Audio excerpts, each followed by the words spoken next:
बहिणीला प्रपोज केल्याच्या कारणातून भावाने आणि त्याच्या 3 साथीदारांनी युवकाला जाब विचारत बेदम मारहाण केल्याने युवक ठार झाला। सोमवार दिनांक 26 रोजी रात्री 9 वाजता शिवाजीनगर दत्तमंदिर रोडवर हा प्रकार घडला। रात्री उशिरापर्यंत गंगापूर पोलीस ठाण्यात गुन्हा दाखल करण्याचं काम सुरू होतं। नसीम शहा वय वर्ष 19 असं खून झालेल्या युवकाचं नाव आहे। पोलिसांनी दिलेली माहिती अशी की नसीम शहा वय वर्ष 19 राहणार गुरुद्वाराजवळ कार्बन नाका शिवाजीनगर हा दत्तमंदिर रोडने जात असताना संशयितांनी नसीमला थांबवले। बहिणीला प्रपोज टाकतो का असं बोलून चौघांनी नसीमला लाथाबुक्क्याने बेदम मारहाण केली। खाली पडल्याने त्याच्या डोक्यास गंभीर मार लागला। त्याला गंभीर जखमी अवस्थेत सिव्हिलमध्ये दाखल करण्यात आले।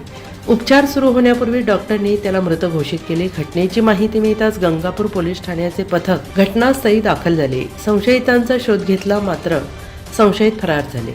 गुन्हे शाखा युनिट 1 चे पथकाकडून रात्री उशिरापर्यंत शोध सुरू होता। वरिष्ठ निरीक्षक जोगवेंद्र सिंग राजपूत यांचे पथक तपास करत आहे।